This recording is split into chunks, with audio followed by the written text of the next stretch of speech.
Est-ce que vous savez pourquoi beaucoup d'entrepreneurs échouent dans leur vie de couple? Pourquoi beaucoup d'entrepreneurs échouent dans leur vie familiale? Je vais vous parler aujourd'hui d'un sujet très important qui a causé énormément de dégâts et qui est malheureusement très incompris. Beaucoup de femmes se mettent en relation avec des hommes riches parce qu'elles s'imaginent que la richesse de ces hommes-là va leur donner accès à un style de vie. Et c'est là qu'elles se trompent. Parce qu'en fait, beaucoup de femmes veulent être avec des hommes riches, mais ne veulent pas être avec des hommes occupés. Je vais le redire. Beaucoup de femmes veulent être en relation avec des hommes riches, des hommes qui vont leur permettre d'avoir le style de vie qu'elles souhaitent. Mais très peu d'entre elles veulent être en relation avec des hommes occupés. Il se trouve que l'ultra-majorité des gens qui sont riches sont en général des gens très occupés. Ce ne sont pas des gens qui rentrent à la maison à 18 h et qui vont être là pour voir le film de 20 h avec vous le soir. Ce ne sont pas les gens qui vont pouvoir être avec vous tous les week-ends pour participer à tous les anniversaires, toutes les fêtes de famille, ainsi de suite. Il se trouve que d'après moi, la grosse erreur que je vois beaucoup de personnes commettre et qui par la suite s'avère être catastrophique dans les couples, c'est le fait que des gens se marient avec des gens qui sont riches, mais avec des expectations totalement faussées de la réalité. Je connais quelques hommes riches et je veux bien préciser ce que j'entends par riche. Je ne parle pas ici des cadres, des gens qui ont 3 000 €, 1 million, 2 millions de salaire. Ça, ce n'est pas des gens riches, ok? Quand tu as 1 million, 2 millions de salaire, tu n'es pas riche. Quand tu as 3 000, 4 000, 5 000 € de mois de salaire, tu n'es pas riche, ok? Tu es quelqu'un qui est peut-être confortable en fonction de ton salaire, mais tu n'es pas riche. Je parle ici des gens qui sont millionnaires en dollars, en euros, milliardaires en CFA. Voilà, des gens qui gagnent vraiment de l'argent. Ce sont des gens qui sont très occupés. Ce sont des gens qui n'ont pas souvent le temps de profiter même à fond de leur argent. On pourrait le dire ainsi. Parce qu'ils sont tout le temps en train de travailler. Tout le temps. Alors je sais que certains vont venir maintenant avec des morales. Oui, mais à quoi ça sert? À quoi ça sert? Les amis, je ne fais pas cette vidéo pour philosopher. Je fais cette vidéo pour vous parler de faits. Okay? Je ne suis pas en train de vous demander votre philosophie par rapport à ça. Je vous parle juste de faits. Et les faits, ils sont clairs. Tout à l'heure, je discutais encore avec des entrepreneurs ici au Brésil. Et le constat, il est le même. C'est ce que je constate en France, c'est ce que je constate aux États-Unis, c'est ce que je constate en Côte d'Ivoire, c'est ce que je constate au Cameroun, au Sénégal, partout là où je vais. Et que je rencontre des personnes qui sont riches, ce sont des gens qui sont très occupés. Ce n'est pas lui qui va être là à la maison, matin, midi, soir, disponible pour faire tout ce que tu veux. Ce n'est pas lui qui va être au lit avec sa femme tous les soirs pour avoir des rapports. Ce n'est pas possible. Donc, mesdames, si vous dites que vous voulez un homme qui est très riche dans votre vie comme partenaire, alors comprenez bien que l'une des choses qui va venir avec, c'est le fait qu'il ne soit pas disponible comme le voisin. Et l'une des erreurs que je vois souvent certaines femmes commettre quand elles sont avec des hommes qui sont riches, c'est de vouloir les comparer à des hommes qui sont de middle class en termes de disponibilité. Beaucoup de femmes font cette erreur, de dire « oui, mais tel autre aussi, il est disponible. » Oui, mais tel autre, il n'est pas riche. Tel autre, il est peut-être salarié. Tel autre, il est peut-être cadre. Tel autre, il est peut-être manager. Il est même peut-être directeur. Mais il n'est pas riche. Parce que quand tu es riche et que tu génères beaucoup d'argent, c'est beaucoup de responsabilités, beaucoup de temps. Même quand tu délègues au max, avant d'arriver au stade où tu peux vraiment beaucoup déléguer et avoir du temps pour toi, ça prend énormément d'années. Donc quand vous voyez des riches qui ont du temps, qui délèguent à gauche, à droite, généralement, vous allez voir que c'est des gens qui ont déjà peut-être 60 ans. Ok? Donc, il a eu tout le temps pendant qu'il avait 30, 40, 50 ans de charbonner à fond, de bâtir son empire. Et maintenant, il peut se permettre de déléguer. Mais quand quelqu'un commence à faire du business, qui commence à prendre, à mordre, il est à gauche, à droite. Il est au four et au moulin.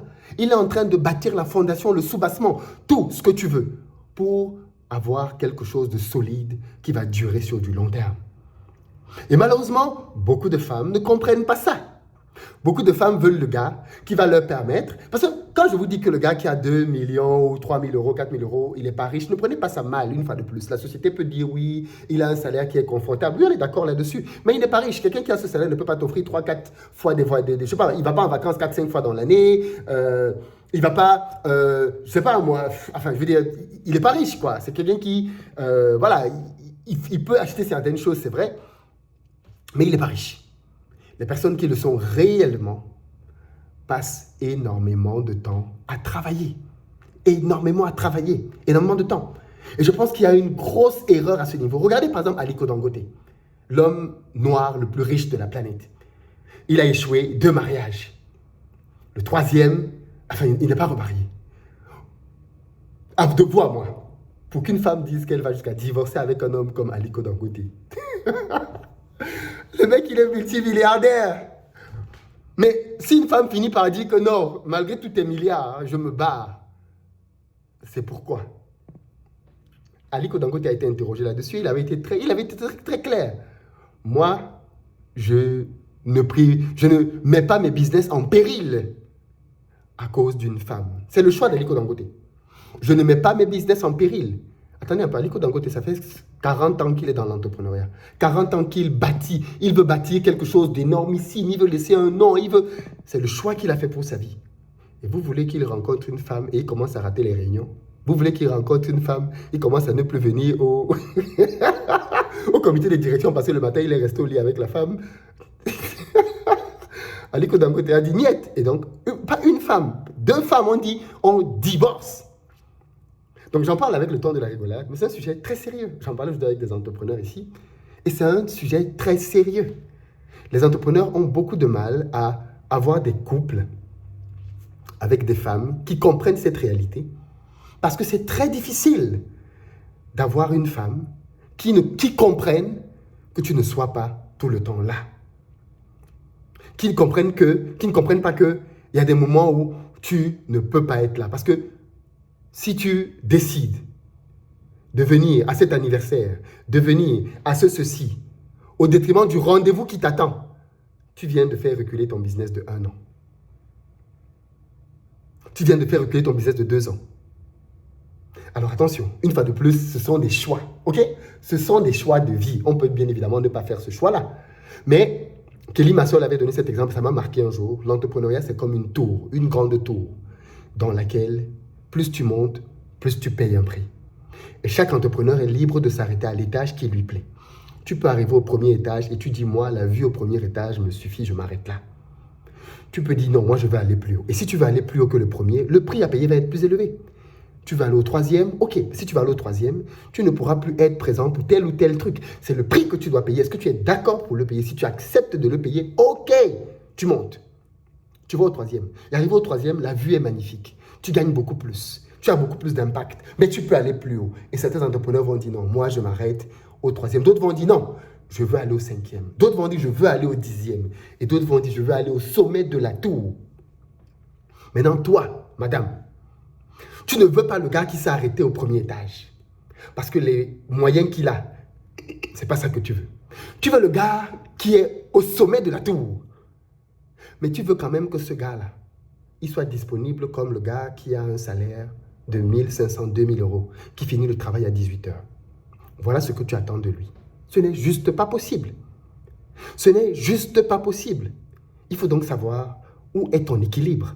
Où est le juste milieu? Où est-ce que tu t'arrêtes? Qu'est-ce que tu valides comme étant bien pour toi? Et qu'est-ce qui pour toi est juste un prix que tu ne peux pas payer? Et du point de vue des entrepreneurs, avant de vous mettre en relation avec une femme, assurez-vous bien qu'elle comprenne les implications de votre métier. Assurez-vous bien qu'elle comprenne que vous n'allez pas être au lit avec elle tous les soirs à 19 h, que vous n'allez pas voir la télévision avec elle tous les week-ends, que vous n'allez pas pouvoir aller à la plage tout le temps, que non, non, non, non, non, non, non, non. Qu'elle comprenne bien que vous êtes un homme occupé. Et que cette occupation signifie qu'on ne vous compare pas aux salariés du quartier, au manager du coin, ou même au directeur général d'une entreprise qui n'est pas la sienne. Parce que quand tu veux bâtir ton empire, ça te prend énormément de temps, de travail, de présence, de disponibilité. Et tu ne peux donc pas être là, disponible, comme Monsieur Lambda. Et parce que beaucoup de gens n'ont pas compris cette notion-là, Des couples n'ont pas tenu. Des couples n'ont pas tenu. Parce que monsieur n'était pas là à tel anniversaire. Il n'était pas là à telle occasion. Mais quand vous avez une coordination qui fait que ce soit compris, que la femme avec qui vous êtes a intégré la chose, qu'elle sait qu'elle va payer un prix très dur pendant 5 ans, pendant 10 ans, elle le sait déjà. Et qu'elle est d'accord pour ça, alors elle va comprendre qu'à certains moments, elle vous représentera. Papa ne sera pas là, mais maman va faire la couverture. Papa ne sera pas disponible, mais maman va jouer le rôle. Papa ne pourra pas être à tel événement pour les enfants, mais maman va prendre sur elle. Ainsi de suite, ainsi de suite, ainsi de suite. Parce que c'est le prix à payer pour avoir le papa que tu as. Aussi simple que ça. Je sais que cette vidéo va déplaire, mais comme d'habitude, ce sont des théoriciens à qui ça déplaît, non? Dites-moi dans les commentaires ce que vous en pensez. À très bientôt. Mais je crois que ce sujet mérite un live.